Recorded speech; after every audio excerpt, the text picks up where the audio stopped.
一条蛇趁小美不注意，居然钻进了她的裤子。同行的大叔赶紧过来帮忙，这两人可不是情侣。大叔是个自认为顶尖的飞行员，小美则是某杂志社编辑助理。两人本来没有半毛钱关系，却被双双困在荒岛上。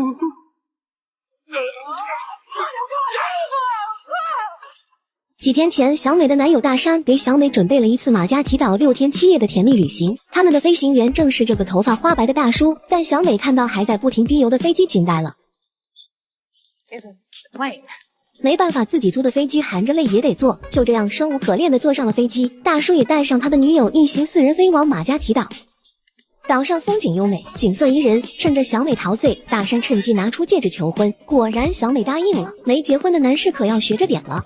可是第二天，公司老板就打电话让小美去大溪地采访某个大佬。本是工作狂的小美便答应了。于是小美找到大叔，开出高价让他带自己回去。看在钱的份上，大叔当然不会拒绝。谁知半路上天气突变，电闪雷鸣，一道闪电不偏不倚击中飞机，无线电顿时失灵，飞机无法维持高度，持续下降，只能迫降到附近的无人荒岛上。但过程中速度太快，起落架撞上石头损坏飞机，直接趴窝。第二天，小美打算打电话求援，却无论如何也收不到信号。但幸运的是，他们还有一发照明弹可以求救用。大叔告诉他，他们可能要被困在岛上很久，那个狠字还特意加长了好几个音调。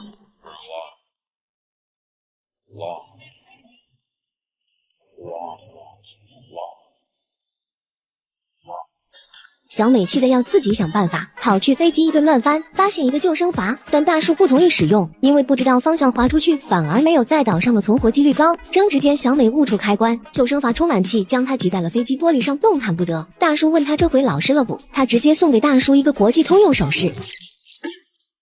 两人深入岛内找水源，一只可爱的野猪把小美吓得逃进了水潭里。然而下一秒下身一凉，一条蛇爬进了裤子，小美只能苦苦哀求大叔帮忙。大叔帮她抓出这条尴尬的蛇后，两人的关系似乎缓和了不少。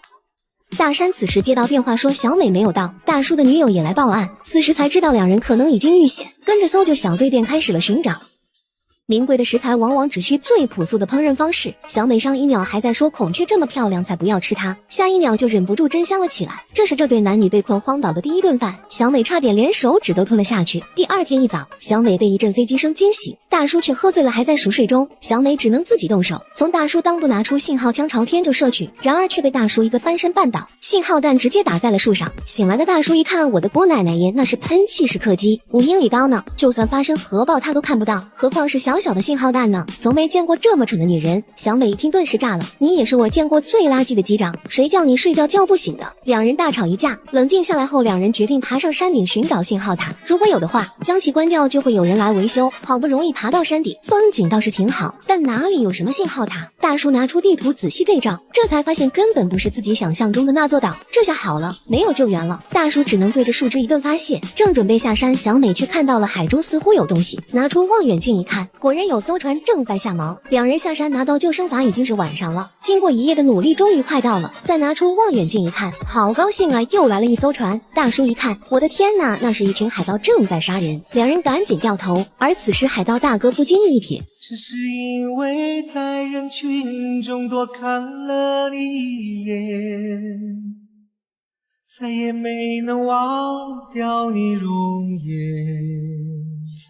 于是立即开快艇去追。上岛后，两人埋伏了起来，趁海盗不注意，用木头绊倒他们，然后几拳就将其打趴下。小美也不甘示弱，拿起木棒狠狠敲打海盗的脑袋，眼看就要解决危机，海盗大哥却抓住了小美，两人最终被擒。就在海盗要开枪时，小美急中生智说自己有黄金。海盗一听还有意外之财，当即便让他们带路去拿。半路上，两人找机会滚下了陡坡，左闪右躲，然后一阵狂奔，最后来到一处悬崖停了下来。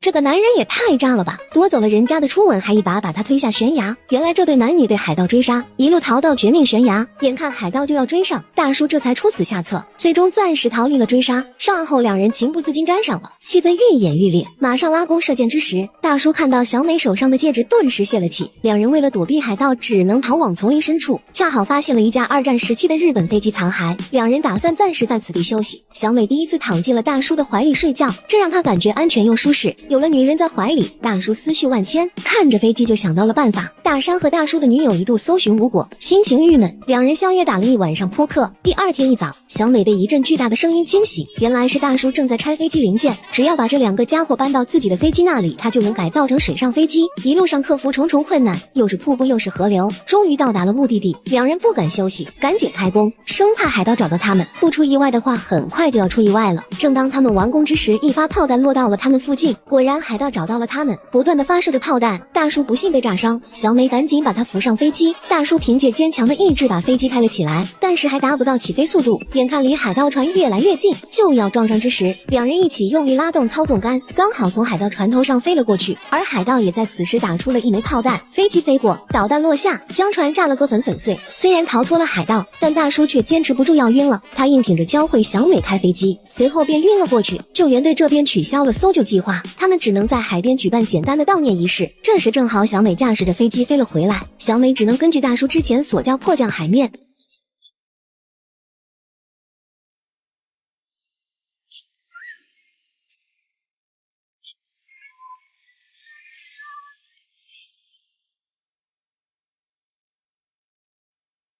还好最后有惊无险，飞机虽然毁了，但人却没事。大叔看着大山就走小美，眼里满是失落，毕竟是2个世界的人，不可能走到一起。正当小美要乘飞机回去时，大叔追了过来，但飞往纽约的飞机已经起飞，大叔很失落。然而一转头，小美正从另一架飞机上下来，原来她也不打算跟大山结婚，想要留下来跟大叔在一起。就这样2人过上了没羞没臊的生活。我是蜜瓜，本期解说到此结束，我们下期见。